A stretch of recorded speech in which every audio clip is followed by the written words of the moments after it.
Está no ar. Gente que fala. Gente que fala. Tem texto e direção geral do jornalista Fausto Camunha. Gente que fala. Reúne de segunda a sexta-feira formadores de opinião para discutir as principais notícias do dia. Gente que fala. Tem o selo de qualidade APCOM. Olá, boa tarde. O programa Gente que Fala está começando ao vivo pela UOL TV, a TV da internet e também pelas redes sociais, Instagram, Facebook, nosso canal no YouTube, tudo no ar, tudo à sua disposição para você acompanhar a nossa jornada de hoje. Até a 13h, a gente quer você aí com a gente, curtindo, comentando, compartilhando a nossa transmissão. Participe pelo WhatsApp também, fazendo perguntas aos nossos entrevistados de hoje. 973350038 é o número. De novo, 973350038. Eu sou o Mauro Friesman. Meio-dia em ponto, vamos apresentar os nossos convidados de hoje, que vão tratar dos assuntos, vão debatê-los e analisá-los por aqui. Doutora Bianca Estela Azevedo Barroso, promotora de justiça no Recife, ela é coordenadora do Núcleo de Apoio à Mulher do Ministério Público de Pernambuco, membro auxiliar do Conselho Nacional e da Ouvidoria Nacional do Ministério Público. Promotora Bianca, bem-vinda, obrigado por colaborar sempre com a gente aqui no programa Gente que Fala. Tudo bem aí no Recife? Tudo bem, Aliás, tudo em bem, Brasília. Mauro? Tudo bem, Mauro. Queria dar bom dia a todos, aos meus colegas que participam do programa hoje, a doutora Carla, a doutora Ana Bernal, a doutor Rodrigo. Agradecer mais uma vez pela participação, dar um bom dia para os ouvintes e dizer que hoje eu estou de Brasília. A gente veio aqui acompanhar os eventos referentes ao Dia da Mulher. Obrigado pela presença, promotora Bianca. Também com a gente a doutora Ana Bernal, advogada criminalista, palestrante e professora. Ela é coordenadora da Escola Superior da Advocacia e relatora do Tribunal de Ética e Disciplina da OAB São Paulo. Doutora Ana, bem-vinda, tudo bem? Olá, Mauro, tudo ótimo. Muito obrigada pelo convite. Um prazer enorme estar aqui, ladeada por nobres colegas. Tenho certeza que será um bate-papo muito prazeroso para nós e para todos. Obrigado por voltar aqui ao nosso convívio para análise e debate dos assuntos. Também com a gente a Carla Lacerda, ela é educadora, pedagoga, diretora da Escola Progresso Bilíngue em Santos. Tudo bem, Carla? Carla, você está fechada. Microfone. Olá, tudo bem? Olá, estão me ouvindo bem agora? Agora sim, em alto e bom som. Isso, exatamente. Olha, um bom dia aí, bom início de tarde para todo mundo. Estou muito feliz de participar do programa A Gente que Fala, um programa de tamanha importância aí para as nossas reflexões semanais. Eu queria agradecer muito aí a participação de todos e o convite que me deixou assim bem feliz nesse dia tão especial aí que está chegando o Dia da Mulher. E também com a gente o Rodrigo Zingales, doutor Rodrigo Zingales, advogado, professor de Direito da Concorrência e diretor executivo da Associação Brasileira de Revendedores de Combustíveis Independentes e Livres. Tudo bem, doutor Rodrigo Zingales? Como estão as coisas? Bem-vindo mais uma vez com a gente. Boa tarde, Mauro. Boa tarde, telespectadores. E não posso deixar de agradecer por participar desse debate tão relevante e importante com mulheres também de excepcional conhecimento e desejar também antecipadamente um feliz Dia das Mulheres, ainda que eu acho que o Dia das Mulheres é praticamente todos os dias, porque acabam exercendo N funções diárias e eu sei o quanto é difícil vocês conseguirem ser profissionais, mãe, esposa, amiga, filha, entre outras N atividades que vocês exercem no dia a dia. Então, parabéns diariamente às mulheres de todo o Brasil. Vamos lá, gente, 12h03, o primeiro assunto de hoje do programa Gente que Fala. O que importa, a discrepância salarial, a cobrança por figurino em salto alto, a dedicação aos homens, a luta pela licença maternidade e a jornada dupla 364 dias por ano, se hoje eu ganho uma rosa comprada no sinal. Essa é a pergunta, esse é o mote do vídeo lançado ontem pelo Porta dos Fundos, com roteiro de Gabriela Nisquier, direção de Bianca Frossard e 100% produzido pelo time feminino do grupo. O texto critica a hipocrisia das homenagens diante de tantas discrepâncias em um dia que nem feriado é. Promotora Bianca, eu começo esse assunto com a senhora para a gente falar um pouquinho desse vídeo divertido, mas, na verdade, antes de divertido, ele é uma grande crítica a tudo o que acontece.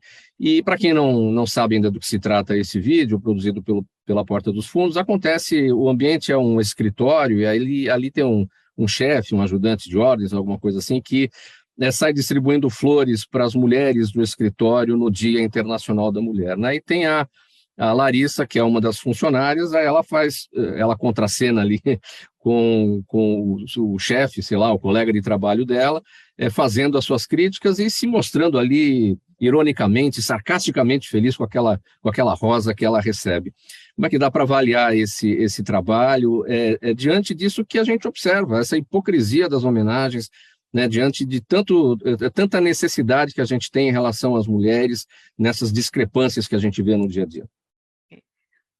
Mauro, bom dia. Eu adoro os vídeos do Porta dos Fundos. Eu queria dizer isso, que acho que é muito interessante essa questão do humor. Hoje está muito difícil você fazer um humor inteligente, um humor que não precise diminuir o outro, que não precisa xingar, que não precisa discriminar. Isso requer muito trabalho, muito estudo, muita cultura também, né, até para ironizar esse fenômeno. E em relação à questão do Dia da Mulher, eu acho que é muito pertinente a ironia e a crítica. Agora, do outro lado, a gente precisa entender que o Dia Internacional da Mulher, ela reflete um simbolismo, não é um dia comemorativo, é um dia simbólico que foi reconhecido pela ONU em 1975. Aliás, 1975 foi considerado o Dia Internacional, o Ano das Mulheres, né, não é um Dia Internacional, o Ano das Mulheres, porque foi a partir de 1975 que alguns direitos feministas vieram a ser reconhecidos e constituídos. Acho muito válido a questão da ironia, mas, por outro lado, acho que as mulheres hoje têm muito mais consciência dessa ironia e dizer que realmente as rosas e o salto alto, elas não bastam, não são suficientes para entender hoje a complexidade que é uma mulher. E dizer que o Dia Internacional da Mulher, ele não está atrelado a nenhum ponto específico, nem trágico, nem significa um dia de agraciamento, mas é um reconhecimento de décadas e décadas de engajamento feminino, né, de engajamento de lutas femininas, principalmente por condições de trabalho operárias, por desigualdade, por a questão de participação da mulher na política, para mudar a política pública.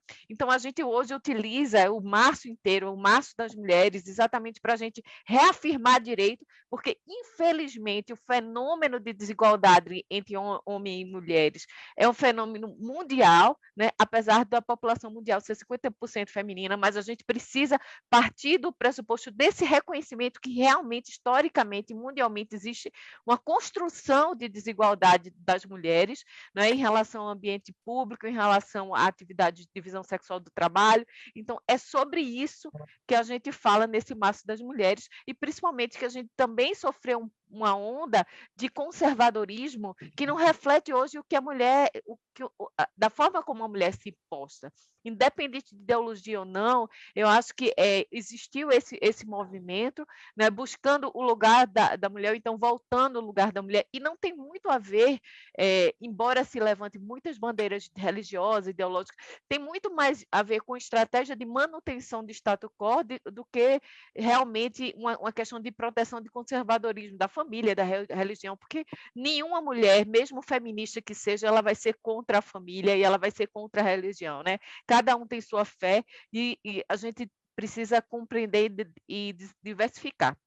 Mas acho muito válido a ironia, acho que hoje as mulheres compreendem o Dia das Mulheres como um simbolismo, compreendem que isso é realmente o resultado de um reconhecimento de direito que a gente precisa o tempo inteiro estar reafirmando, e aquela questão da liberdade é uma luta diária, né? Como a Angela Davis fala sempre, né? Que existia esse livro, que a liberdade é uma luta diária e constante. Então, a gente precisa só ter consciência desse direito, e a mulher precisa saber o lugar onde ela está na sociedade, tomar conta de seus valores, saber que ela exerce um papel importante, relevante e tem um protagonismo social. E acho válido essa questão da gente ter o Março das Mulheres nesse propósito de reafirmação de direitos, Mauro. Doutora Ana Bernal, seu olhar sobre esse nosso tema, o portal Porta dos Fundos, né, fazendo todo esse trabalho muito inteligente, divertido, trazendo com bom humor, né, essa questão das homenagens no dia 8 de março, que falam pouco, né? Quando a gente tem tantos assuntos relacionados às mulheres, as discrepâncias existentes em relação aos homens em todos os aspectos para serem cumpridos, né? Qual o seu entendimento?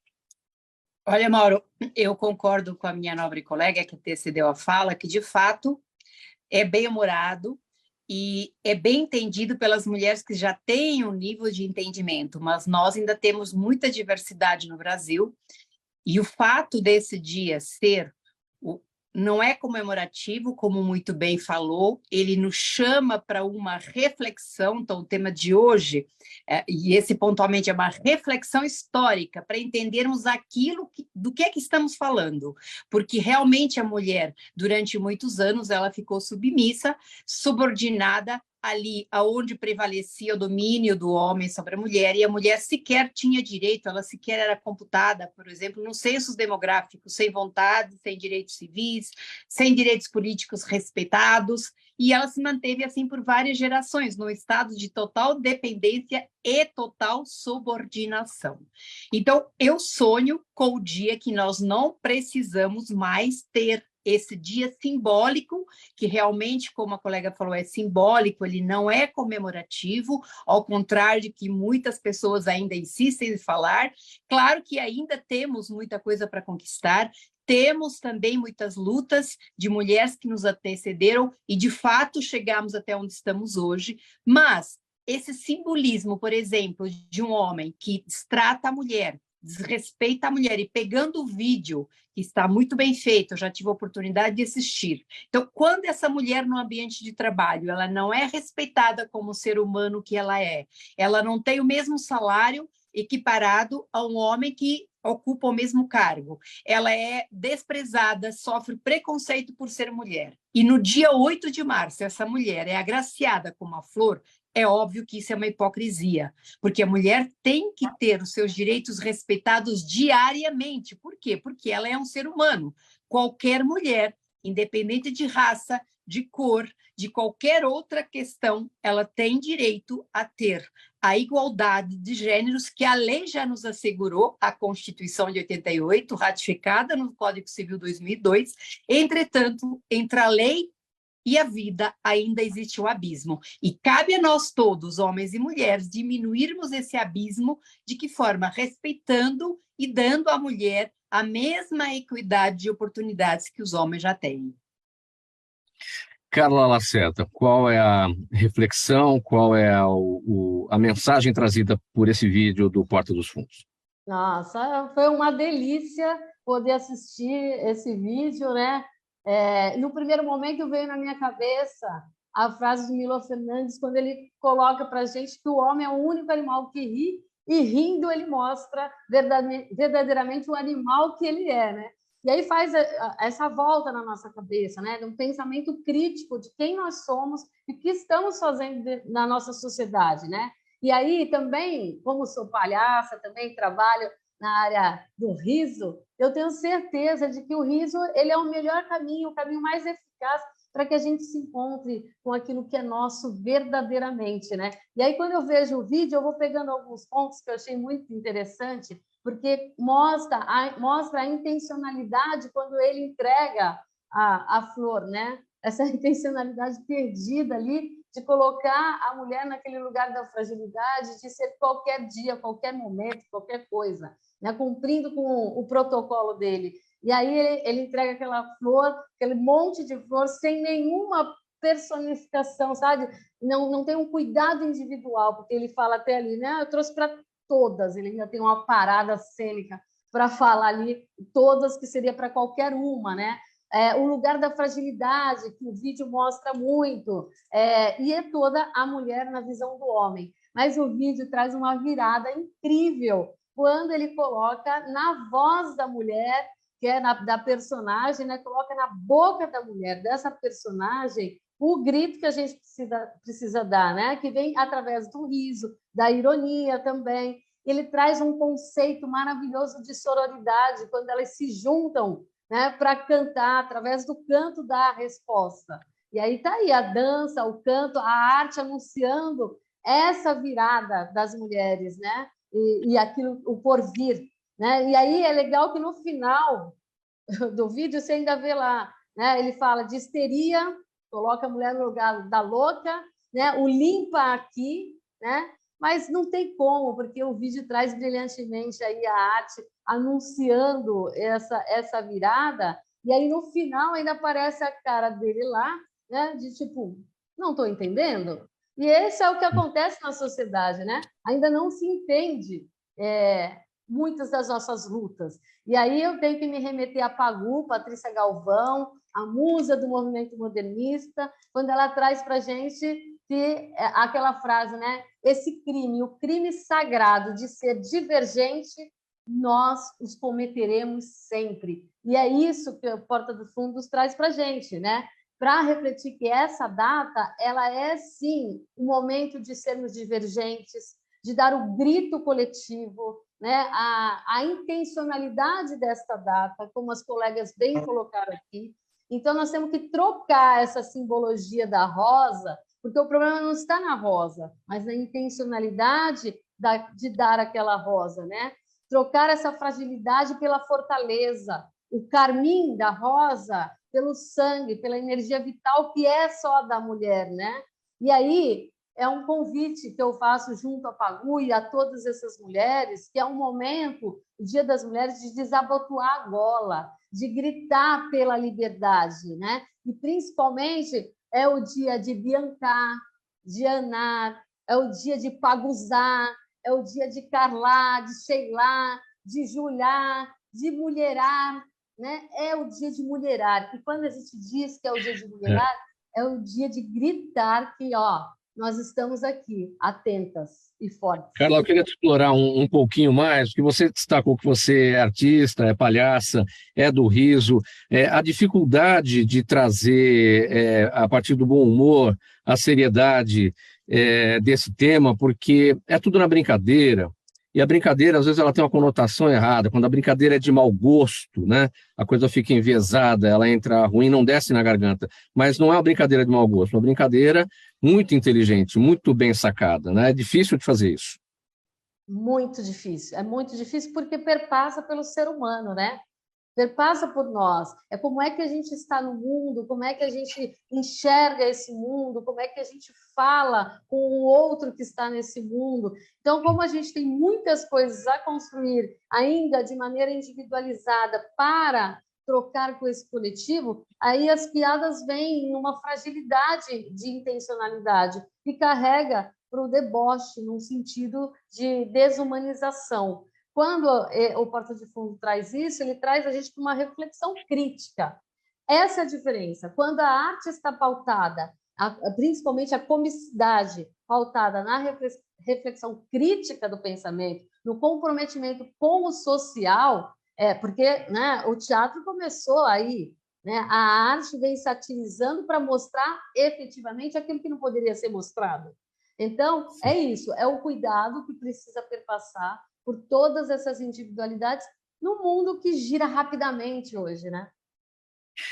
Rodrigo, qual é o nosso papel dentro de tudo que Carla falou, que Ana Bernal também e a doutora Bianca, todo mundo?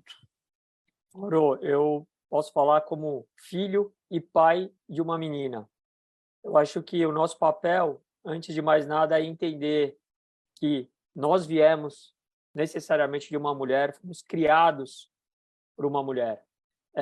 Assim, só dar um depoimento, a minha mãe é professora universitária, titular de bioquímica da USP, e ela está se aposentando esse ano. Na sexta-feira teve uma homenagem a ela, ela fez um discurso onde ela acabou reportando a sua vida profissional, e nesse discurso ela acabou não falando quase nada dos filhos e da família. E ela me mandou o discurso e pediu desculpas pela ausência.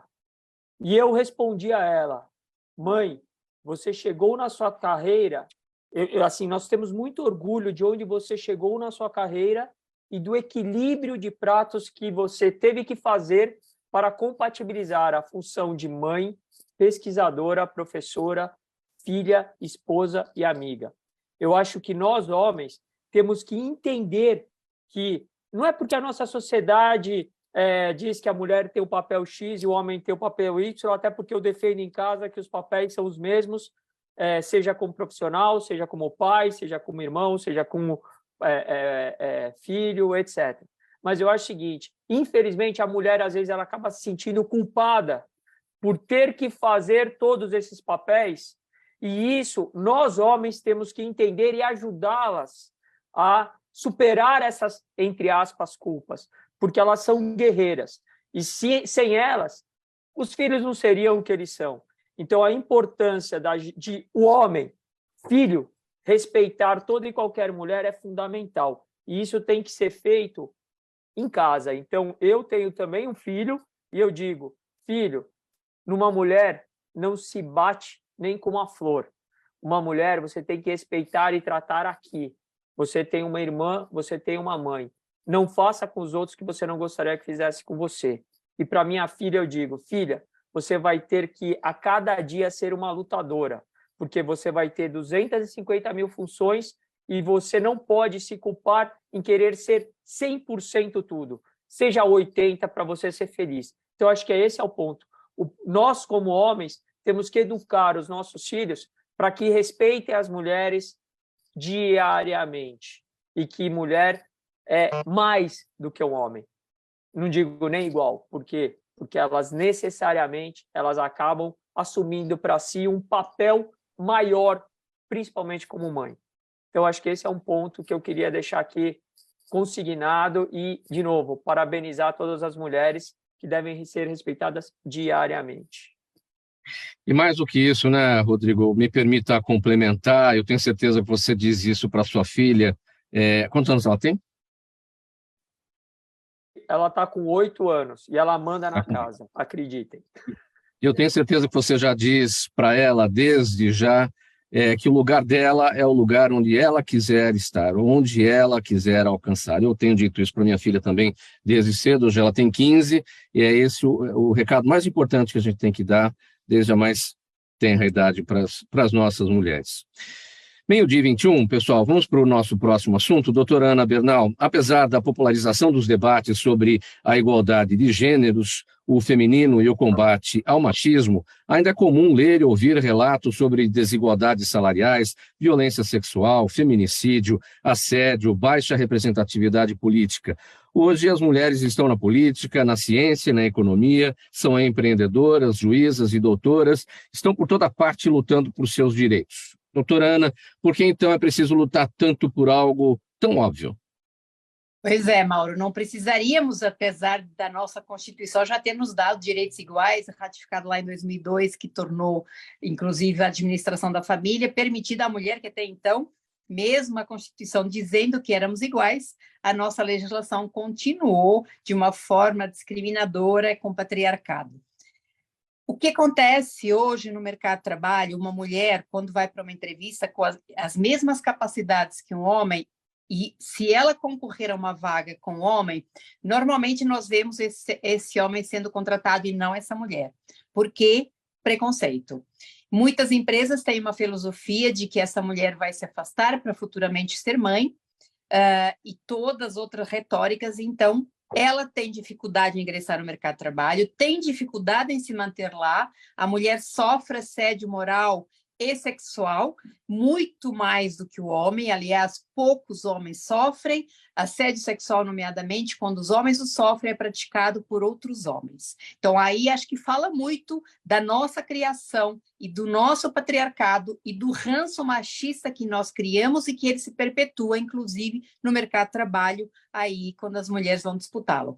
Essa mulher também tem dificuldade em se manter e quando, muitas vezes, ela sofre esse assédio, ela acaba pedindo demissão, Mauro, porque ela não consegue lidar com essa situação. Muitas vezes ela não tem o apoio do marido, se ela chegar para o marido, para o seu companheiro, e disser que ela está sendo vítima de um assédio sexual, esse relacionamento acaba se tornando um inferno para ela, ou muitas vezes esse casamento se termina, porque o homem não tem esse entendimento de que ela é a vítima e o homem que está assediando é o algoz, então essas figuras são trocadas, se imputa à mulher toda a responsabilidade.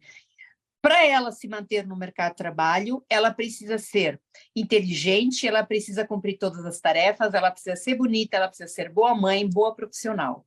Essa carga que é atribuída à mulher desde pequena, quando ela vem da escola e acerta uma lição, por exemplo, o pai e a mãe vira para essa menina e diz: bonita, muito bonita, essa minha filha conseguiu fazer tudo. Para o menino, geralmente a gente diz que menino inteligente. Nós aí estamos fazendo uma diferenciação tremenda. E nós, mulheres, carregamos isso, eu e todas, desafio qualquer uma que diga que não carrega, onde nós precisamos, em algum momento de nossas vidas, nos sentir bonitas, porque senão nós entendemos que não teremos sucesso naquela tarefa. Isso é uma carga muito grande que nós imputamos para essa mulher. E nós afastamos, sim, essa mulher dessa equidade, dessa igualdade que ela tem direito. Ela é um ser humano como qualquer outro, e por isso eu sempre retoricamente digo, não precisamos de nenhum tratamento diferenciado. Só precisamos que nos deem a mesma oportunidade que dão para os homens. Então, essa mulher acaba tendo que disputar esse mercado de trabalho muito mais ferozmente do que esse homem, sem esquecermos que ela carrega consigo uma bagagem tremenda, uma mala pesada. O filho que vai na escola, é ela que arruma o lanche, a empregada se veio ou se não veio, com quem vou deixar esse meu filho, levar o filho no pediatra, levar o filho no otorrino. Isso tudo ainda, na sua grande maioria, são tarefas atribuídas à mulher. E o homem não tem que ajudar essa mulher, sabem por quê? Porque essa responsabilidade é do pai. Não, todos nós, homens e mulheres, precisamos tirar esse estigma dessa palavra, ajudar. Eu ajudo a minha esposa, eu ajudo a minha filha, eu ajudo a minha companheira. Não ajuda, porque a responsabilidade de um filho, ela é paternal e maternal. Então, é obrigação da mãe e obrigação do pai. Dividam, então, essa responsabilidade de levar no pediatra. Se hoje eu faltei ou me atrasei para ir para o trabalho, amanhã ou na próxima consulta, seja você. Isso é uma divisão de responsabilidades para com os nossos filhos. Infelizmente, os filhos ainda são mais educados pelas mães, por ausência dessa responsabilidade dos pais. Muitos deles não assumem a responsabilidade como deveriam, mas também é que eu faço um alerta. Algumas mulheres não deixam esses pais exercer de forma efetiva essa paternidade. Então, cabe a todos nós, por isso que eu digo que isso não é uma guerra de sexos, não existe um disputar de forças. A força feminina, a força masculina é uma força só. É a força do ser humano, e todos os seres humanos merecem o seu respeito, devem ter os seus direitos humanos respeitados. Sim. E a violação desses respeitos da mulher, seja na profissão, seja no lar, com a família, com os filhos, seja na sociedade, qualquer um que lhe seja retirado, sim, é uma violação dos direitos humanos, já que nós temos os mesmos direitos que o homem. O termo ajudar, doutora Ana Bernal, está errado no seu emprego aí, o ajudar a minha mulher, eu ajudo a minha mulher, mas talvez o termo divisão, dividir, eu divido com a minha mulher as tarefas, também não seja o termo mais adequado, mais apropriado, porque não é uma questão de dividir, olha, você lava a louça e eu seco, é uma questão de compartilhamento de tarefas, talvez esse seja o termo melhor, não? Pode ser, dividir ou compartilhar, desde que as pessoas estejam de acordo e façam isso com uma responsabilidade, cientes de que aquilo compete aos dois, não há problema nenhum. O que nós não podemos é dizer que isso é função da mulher, por que lavar a louça é minha função e não do meu companheiro, se os dois sujamos? É isso que o homem, o ser humano no geral, precisa entender. Se eu causei algo, desarrumei a cama, molhei o banheiro, sujei a louça, eu preciso me alimentar, preciso fazer comida, por que essa responsabilidade tem que ser atribuída exclusivamente à mulher? Claro que lá no passado, como eu acabei de falar, de fato, a mulher ficou confinada às tarefas domésticas e aos cuidados do lar e dos filhos, mas hoje não temos mais essa realidade, Mauro. O Brasil, por exemplo, a renda, a mulher traz para casa a maior parte da renda em relação aos homens. E, infelizmente, renda menor. Como eu falei lá atrás, ela ainda ganha menos do que o homem. Então, traz a renda para casa, mesmo sendo menor, e ela é sobrecarregada com tarefas para além daquelas que o homem deveria assumir com a mesma responsabilidade. Como eu disse, se você desarrumou, a obrigação sua é arrumar. Isso nós falamos para os nossos filhos como somos pequenos, quando eles são pequenos, e a gente tem que continuar falando isso. Você desarrumou, arrume. Você sujou, limpe. Isso é uma questão básica, mas mudar mentalidades, Mauro, não é tão simples assim. Meio-dia e 29, pessoal, programa Gente que Fala, aqui pela UTV, a TV da internet e também pelas redes sociais. Uma parada breve, a gente vai para o intervalo, um golinho de água para cada um para a gente se refazer. Voltamos já com mais temas por aqui. Até. Toda ação estratégica de sucesso tem um componente fundamental, um instituto de pesquisas ético, rápido e preciso. Afinal, é ele que vai fornecer informação confiável, sem achismos e palpites. E isso, numa época de mudanças rápidas e repentinas, é fator crítico de sucesso. A Orbis é um instituto de pesquisas que une precisão e confiabilidade estatística com a mais alta tecnologia de pesquisas do mercado. Tem inteligência artificial, robótica, big data, entre outros recursos, para que você tenha uma informação correta, confiável, com o menor custo e no menor tempo possível. Na sua próxima ação, seja ela corporativa ou política, comece pela Orbis, porque com a informação correta você vai mais longe, mais rápido e com mais segurança. Meio-dia e meia, estamos de volta. O programa Gente que Fala no ar pela UTV, a TV da internet e também pelas redes sociais, Instagram, Facebook, nosso canal no YouTube, tudo no ar, tudo à sua disposição para você acompanhar essa nossa conversa de hoje, esse nosso bate-papo, análise e debate de temas muito importantes por aqui. Mais um assunto, a defesa da mulher vítima de violência e o fortalecimento da Lei Maria da Penha na região tem sido uma das bandeiras adotadas pelo Ministério Público de Pernambuco há bastante tempo. O Núcleo de Apoio à Mulher foi criado em 2010, a partir de um convênio entre o Ministério Público de Pernambuco e o Ministério da Justiça, por meio do Programa Nacional de Segurança Pública com Cidadania. O núcleo tem como atribuições desenvolver ações preventivas e fomentar a criação de políticas públicas voltadas ao combate à violência doméstica e familiar contra a mulher. Promotora Bianca, para a gente elencar aqui, são 12 anos, né, do núcleo de apoio à mulher, desde 2010, quando ele foi criado. Quais são as principais conquistas? Qual é o balanço que dá para fazer? Bom dia. Mauro, eu vou falar do núcleo, mas depois eu queria fazer uma abrangência, como não é muito setorizado em Pernambuco, vou fazer uma abrangência a todos os ministérios públicos, o que cada ministério público tem em relação ao núcleo. O Núcleo de Apoio à Mulher em Pernambuco hoje, ele trabalha exatamente com isso, né? Com disseminação dos direitos das mulheres, com execução de projetos, com acompanhamento de violência doméstica, acompanhamento de dados estatísticos de feminicídio. Recentemente saiu o relatório Visível e Invisível, né, do Fórum de Segurança Brasileira, que aponta um aumento nos casos de violência doméstica e feminicídios no Brasil todo, e a gente se questiona, tanto que se fala, tanto que se investe em políticas públicas pró mulher, pró direito da mulher em combate à violência, e a gente ainda consegue ostentar tantos índices altos, né? Você veja, essa questão da violência contra a mulher, ela tem um berço, que eu digo, de nascedouro, que está na desigualdade, né? Na discriminação e na exclusão, porque a discriminação ela é um fator socioeconômico e a exclusão é um fator sociocultural. Então, só com leis nós não vamos conseguir promover a igualdade e, assim, quebrar ciclo de violência, nem também vamos conseguir combater a violência contra a mulher, só com lei, porque lei temos muitas. Então, o Núcleo da Mulher hoje trabalha em duas frentes. Trabalha a mulher com o empoderamento feminino, mulheres em situação de vulnerabilidade. Temos um projeto que é o MP Empodera, o Ministério Público pelo Empoderamento Feminino. O que faz isso? A gente procura acompanhar as políticas públicas, os municípios que têm políticas públicas pró-mulher, para a mulher, e aqueles municípios que não têm. A gente procura estimular que exista uma Secretaria da Mulher, por exemplo, com autonomia financeira para investir em programas para a mulher, e, por outro lado, nós trabalhamos também com grupos reflexivos masculinos.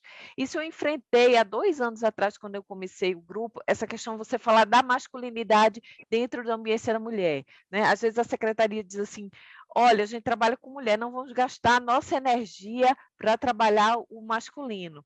hoje estamos evoluindo porque nenhum direito da mulher foi graciosamente reconhecido, não é?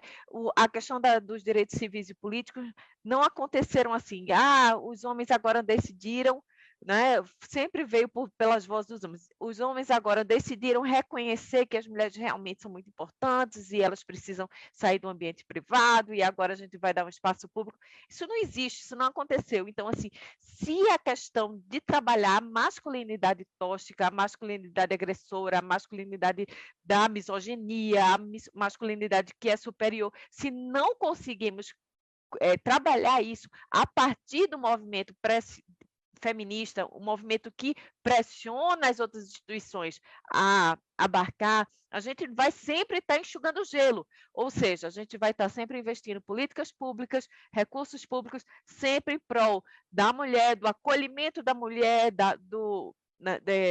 tirar a mulher em situação de vulnerabilidade, mas a gente está deixando a causa, tangenciando a causa, que é uma masculinidade tóxica, que vem a ser meu índice de 70% a 80% dos casos de violência contra a mulher, o que faz com que a ambiência da casa, do lar da mulher, seja um ambiente perigoso.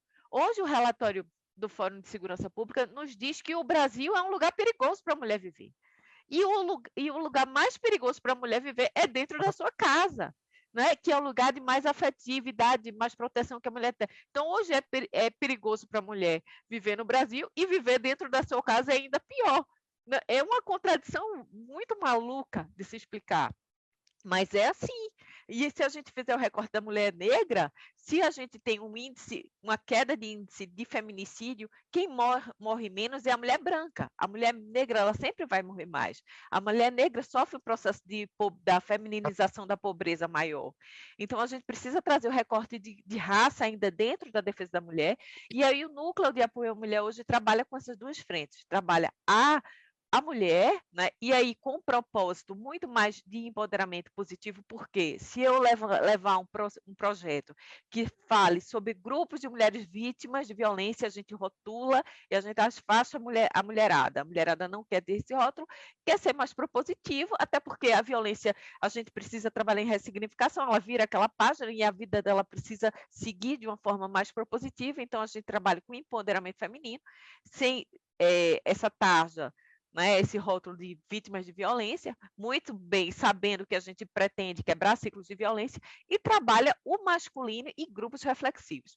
Então, o masculino também hoje, além de estar dentro da Lei Maria da Penha, quando estabelece a deferimento de medidas protetivas, você vê, uma das medidas protetivas que o juiz pode impor é colocar o homem para participar de grupos reflexivos masculinos, para diminuir a reincidência, porque às vezes esse homem que ele agrediu uma mulher, ele pode não agredir a mesma, porque tem medida protetiva, mas ele vai agredir outras, né? E geralmente ele é um agressor de mulheres em série, vai existir sempre a próxima vítima, então a gente precisa trabalhar esse homem que vai continuar na sociedade, que não está preso, para que ele não faça outras vítimas, nem a mesma, nem outra, nem filha, nem enteada, nem mãe, né? nem esposa, enfim, essas duas frentes que a gente trabalha, porque muita coisa para falar nessa pauta, mas vamos ouvir as outras colegas aí. Para a gente abordar bem brevemente a sua presença hoje em Brasília e amanhã também, por conta do Dia Internacional da Mulher, o que está sendo previsto aí, doutora Bianca? Olha, hoje o Conselho Nacional do Ministério Público fez um evento com as Procuradoras Gerais de Justiça, porque as Procuradoras Gerais de Justiça são as chefes das instituições dos Ministérios Públicos. Hoje, nós temos apenas, entre 27 estados da federação, nós temos apenas 4 procuradoras gerais. Uma terminando o mandato sexta-feira, nós vamos ter apenas 3 procuradoras gerais, né? No universo que a gente tem, a maioria promotor, quase 50% do Ministério Público é formado por mulheres, e procuradores gerais a gente ainda tem essa dificuldade de liderança, e amanhã também terá um grande evento no Ministério das Mulheres, no Palácio do Planalto, com o presidente Lula e a primeira-dama, que o Ministério das Mulheres deve apresentar algumas medidas aí nessa pauta, e acho que um grande evento sobre essa questão de políticas públicas para as mulheres aqui amanhã no Palácio do Planalto. 22 minutos para 1 da tarde agora, a gente vai seguir para o próximo assunto aqui no programa Gente que Fala.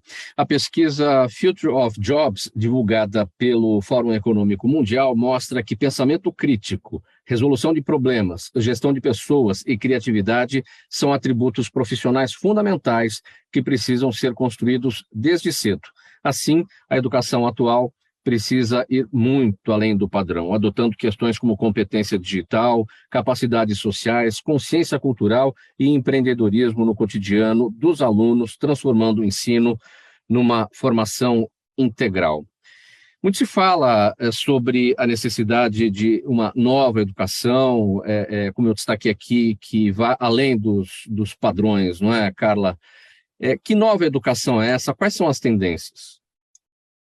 Exatamente. Nós estamos falando, então, de uma educação transformadora, né? Uma educação que ela coloca esse nosso aluno nesse centro da aprendizagem, como também a responsabilidade dividida com ele, no sentido de ampliar a sua consciência crítica, a percepção das suas individualidades, né? Das suas questões, que também as suas ações vão refletir naquele social. É preciso entender que a educação faz parte dessa construção, no qual o individual ele também precisa ter uma transformação desse social, né? E aí essa educação é transformadora, ela traz a cargo das metodologias ativas essa mudança de espaço e de relações dentro da escola, né? Então, é preciso expandir essa capacidade crítica, e hoje não é só do aluno, né? É de todo mundo que está fazendo parte daquele processo de construção dessa educação transformadora. E quando a gente passa por isso, a gente passa pela construção crítica, a gente passa pela autopercepção, né? Quem são? Quem é esse sujeito que está ali? Quais são as crenças que ele carrega, como as colegas colocaram aqui, historicamente? Quais são as relações, né? Quando a gente tem, a maioria dos profissionais que trabalham na educação infantil são mulheres, porque dentro da história, né, na educação infantil seriam as creches, as cuidadoras. Os homens ocupam o quê? Ocupam lá a universidade, que tem o saber, né? Então, toda essa construção precisa ser reescrita, e como as colegas também já falaram, né? Educar é difícil e reeducar é mais difícil ainda. Então, as escolas precisam estar muito atentas a essa forma de estar no mundo, construindo esse processo que hoje está mais rápido do que nunca, né? Depois de todo o advento da tecnologia, da globalização e principalmente da crise mundial que a gente passou, não tem mais como pensar e descolar, por exemplo, a tecnologia do universo da educação. Não tem mais. E quando a gente pensa na tecnologia, não tem como a gente não remeter às palavras do Paulo Freire, quando ele falava que o mundo se inseria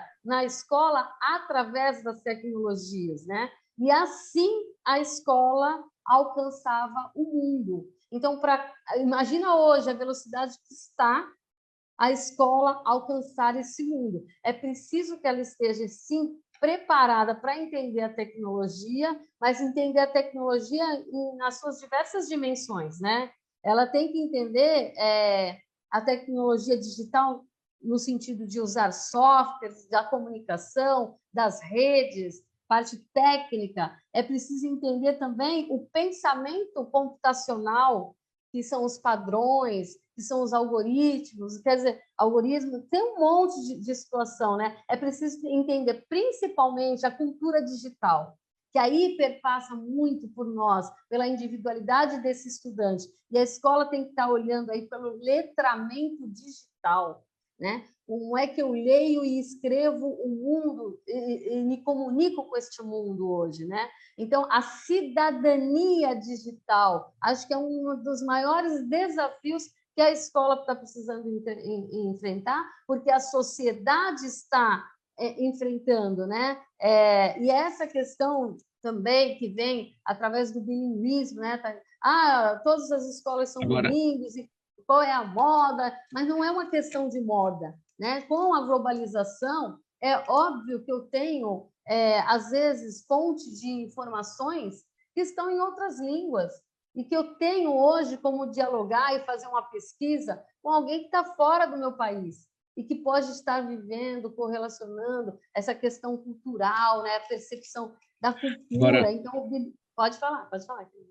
Carla, essa urgência de você sair desse modelo atual e avançar para além dos padrões, essa é a necessidade que a gente vê. Não é mais uma urgência, é uma urgência urgentíssima, porque na urgência era na época da Revolução Industrial, a gente está na Revolução Digital. A tecnologia como ferramenta da pedagogia na escola pública está muito distante, está muito distante. Perfeito. E isso também é uma outra colocação que os colegas fizeram aqui. A diversidade da realidade, falando do nosso país em si, é muito grande.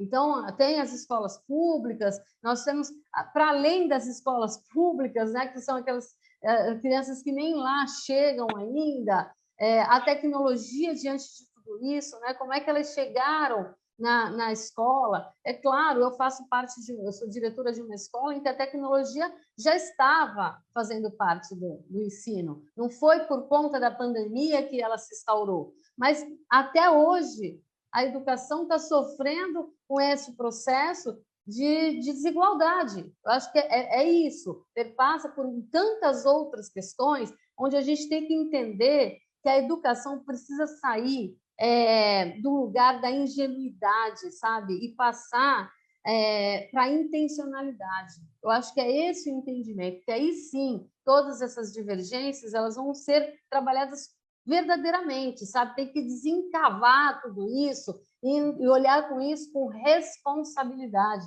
As escolas, claro, particulares têm uma visão, as públicas outros. Tem escolas públicas maravilhosas também, que são modelos, mas também nós temos aquelas escolas particulares que estão no século, sei lá, passado e que a tecnologia não traz essa discussão de maneira alguma, realmente não contribui para uma formação urgente, porque antigamente a gente pensava assim, nós vamos formar para o futuro, hoje é para o agora, e na verdade é um agora que já passou, né? É muito rápido, é preciso que a educação, que as escolas estejam afinadas com o mundo. Paulo Freire também dizia, adoro citar aí uns colegas aí que deixaram para a gente tantos legados, né? Já dizia que a leitura de mundo precede a leitura da palavra.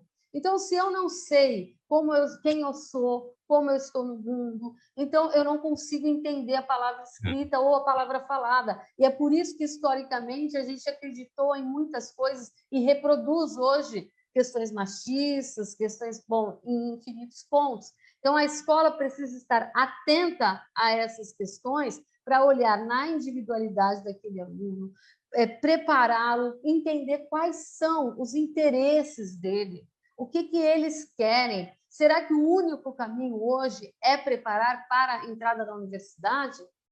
Quando que eu começo isso? Só lá no ensino médio? Não, eu preciso começar isso desde o início, né? Então, desde a educação infantil, dos primeiros momentos, que talvez seja, inclusive, um dos mais importantes, é preciso que esse diálogo se estabeleça com o uso da tecnologia, inteligência socioemocional. É importantíssimo, porque ele precisa ter decisões na internet. Um clique pode causar tanta coisa, né? E a tomada de decisão, essa responsabilidade, a tolerância ao estresse, a divergências, né? É preciso muita construção, que a escola hoje abarca, sim, uma construção de conhecimento a partir também das questões emocionais, sociais, cognitivas, mas que é preciso que tudo isso seja visto com intencionalidade e não mais com ingenuidade. 13 minutos para 13h agora, a gente vai mudar o tema aqui para falar com o Dr. Rodrigo Zingales sobre o seguinte, olha, ninguém gostou, né, do último aumento do preço dos combustíveis, não é verdade? Não do último, mas nenhum aumento anterior, né? Só que parece claro que empurrar a culpa para lá e para cá, como sempre acontece nesses casos, não resolve a questão. Para o presidente da Petrobras, Jean Paul Prates, a política de preços de combustíveis do país é uma questão de governo e não da estatal. Segundo ele, a Petrobras precisa praticar o preço do mercado em que ela estiver atuando, e quem vai fazer o preço de mercado é o mercado. São palavras aqui de Jean Paul Prats, que é o presidente da Petrobras.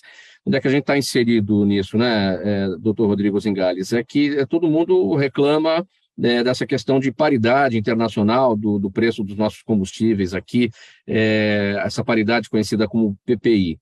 E vamos ver o que vai acontecer, se isso vai ser modificado. Todo mundo pergunta, eu não ganho em dólar, né? Por que eu vou pagar a gasolina em dólar?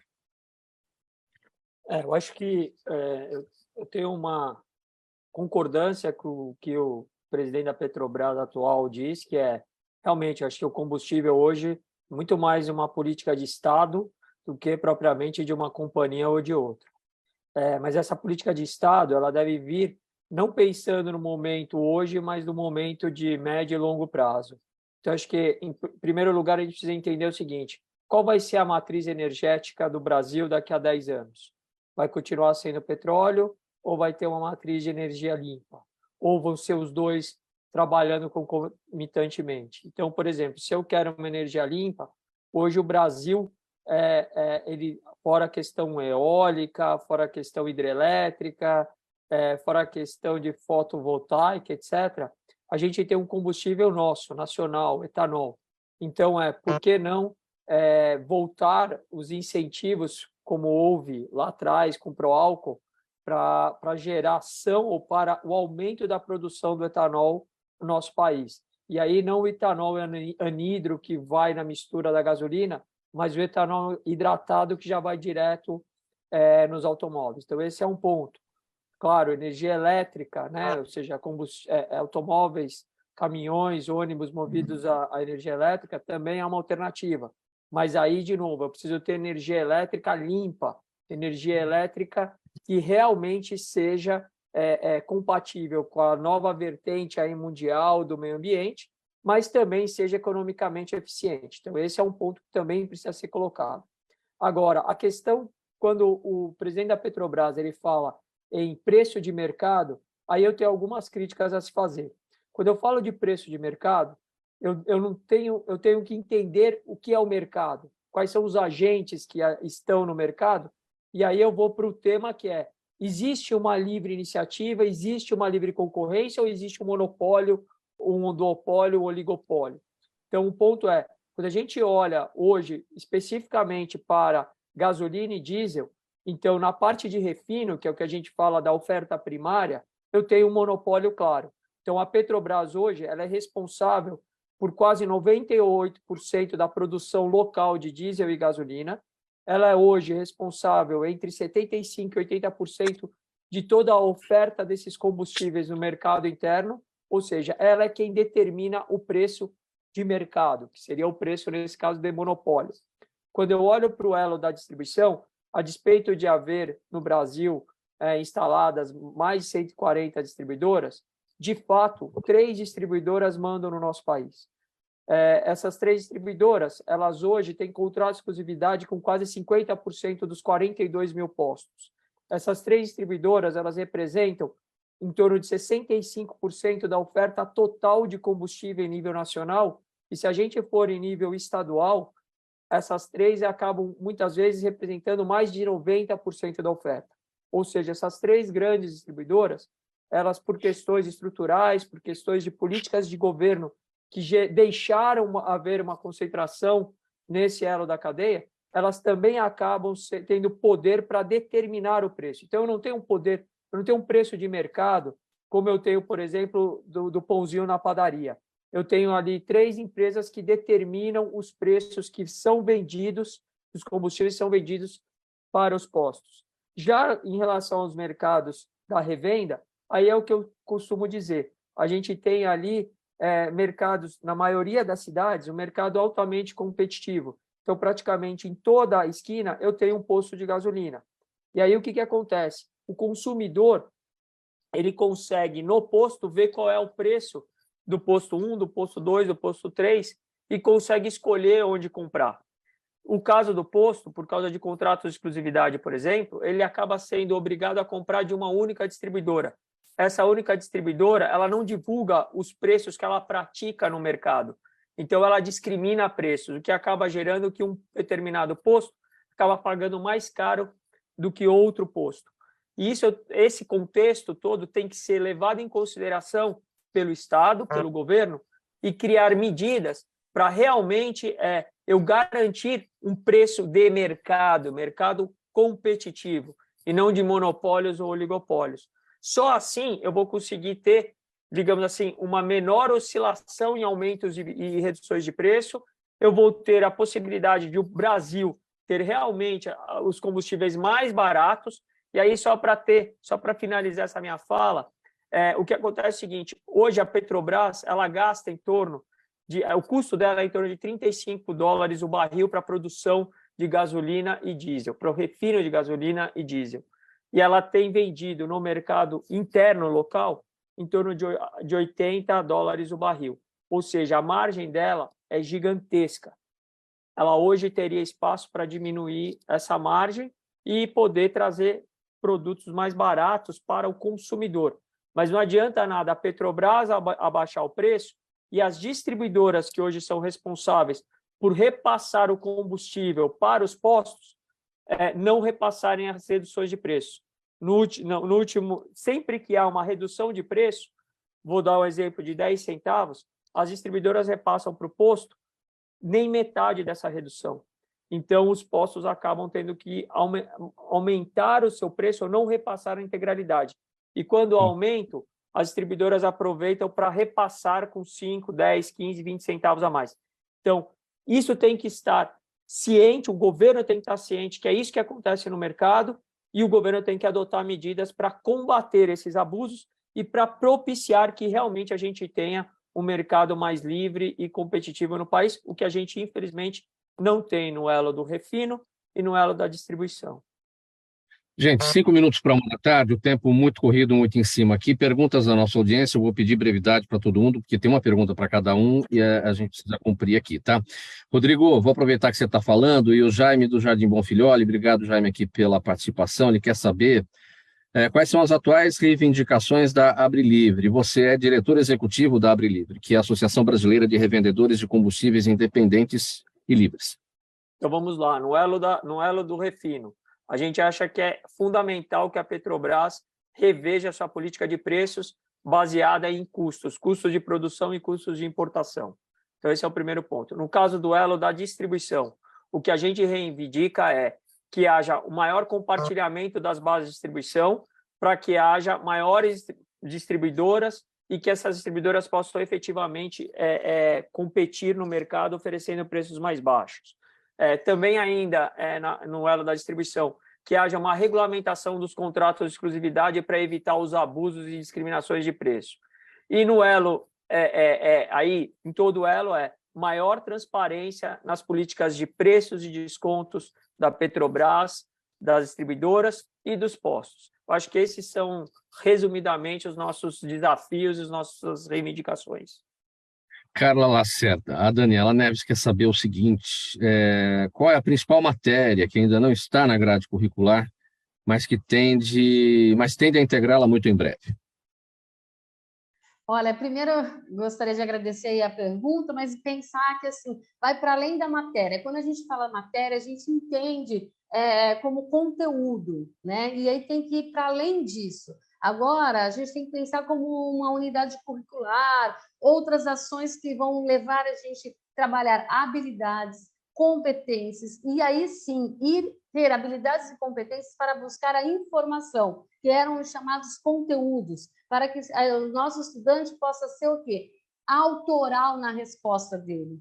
Então, eu coloco aí que é muito bom a gente colocar arte, cultura, tecnologia, bilinguismo e, principalmente, a questão socioemocional para que ele possa fazer as boas escolhas críticas. Doutora Ana Bernal, Luciana Muniz, aqui pela UTV, pergunta quais são as principais razões que fazem o número de feminicídios ser tão grande no Brasil. Luciana, obrigada pela pergunta. Realmente é a pergunta que fica para todos nós. Temos uma das melhores leis do mundo, mais moderna, considerada pela ONU, a Lei Maria da Penha. Temos ótimas leis, como a minha colega também falou, a Constituição que nos assegura direitos, mas nós não mudamos a mentalidade. Como eu falei lá atrás, entre a mentalidade e a lei existe um abismo, e é nisso que todos nós, homens e mulheres, diariamente precisamos trabalhar, mudar conceitos. Aí a nossa colega da educação sabe muito bem, crenças são difíceis de mudar, mas não são impossíveis. Reconstruir tudo aquilo que nos faz mal, e hoje faz muito mal, não é impossível. Então vamos todos nessa luta, e eu convido a todas e todos diariamente a lutar contra essa misoginia, talvez um dos maiores crimes da nossa sociedade. Promotora Bianca Rodrigo Monteiro, no Facebook, quer saber até onde pode ir a liberdade religiosa, considerando que algumas religiões submetem as mulheres a posições de extrema submissão e pouquíssimos direitos. Também gostei, Rodrigo, da pergunta, porque a gente precisa revisitar a questão do Estado laico, não é? Porque a religião, cada um tem a sua, o Estado é para todos. Então, a gente precisa entender que a religião, embora a gente não tenha que pregar a intolerância religiosa, mas a gente precisa saber que a gente está no regime democrático de direito. E mesmo assim, existem alguns limites dentro de uma religião que precisam ser revistos, como o direito à vida, são os direitos universais, os direitos fundamentais. Então, eu diria que essa questão da religião, ela precisa ser adequada aos direitos fundamentais. Não existe uma proporcionalidade entre os direitos humanos, não é? Então, quando a gente leva a um determinado extremismo que importa em violação de direitos humanos, a gente chega na Constituição. Embora a Constituição defenda que o Estado é laico, significa o Estado não tem religião, né? O Estado, abraça um Brasil que tem várias religiões e a gente precisa respeitar a religião de cada um, a gente precisa encontrar alguns limites na própria Constituição, que são os direitos fundamentais, o direito de viver livre de violência, o direito de viver sem opressão, sem mutilação, sem lesão, sem opressão psicológica. Existe crime, né? Então, eu acho que a liberdade religiosa encontra limites na Constituição e encontra limites nas práticas criminosas, porque a lei, né, a religião não exclui a prática de crime. Você não vai utilizar a religião para matar uma mulher. Você não vai utilizar uma religião para espancar uma mulher. Eu fazia muita audiência em violência doméstica que o homem dizia, isso aconteceu, mas estava dentro da minha casa. Então, assim, na sua casa você não pode praticar crime. Muito bem. Pessoal, o tempo acabou, a gente vai colocar um ponto final nessa edição do programa Gente que Fala de hoje. O agradecimento a vocês todos, aqui em nome da equipe do programa Gente que Fala, doutora Bianca Estela Azevedo Barroso, promotora de justiça no Recife, doutora Ana Bernal, advogada criminalista, palestrante e professora, Carla Lacerda, educadora e pedagoga, e o doutor Rodrigo Zingales, professor de Direito da Concorrência e também diretor executivo da AbriLivre. Programa Gente que Fala, realização sempre da ABCom, na técnica da AltV, o Sérgio Oliveira. Sérgio, aí, valeu pelos trabalhos de hoje. Apresentação minha, Mauro Friesman, pauta e redação do Pedro Schiavon, Zenilda Salvato, nossa diretora de produção, jornalista Fausto Camunha, nosso diretor-geral, na técnica, na direção-geral da AltV, o jornalista Alberto Luchetti. Você aí do outro lado, espectador, internauta, a razão da nossa presença aqui todos os dias. Obrigado pela audiência, a gente volta a se falar amanhã, ao vivo, a partir do meio-dia, aqui pela AltV e também pelas redes sociais. Uma boa tarde a todos, tchau, até lá.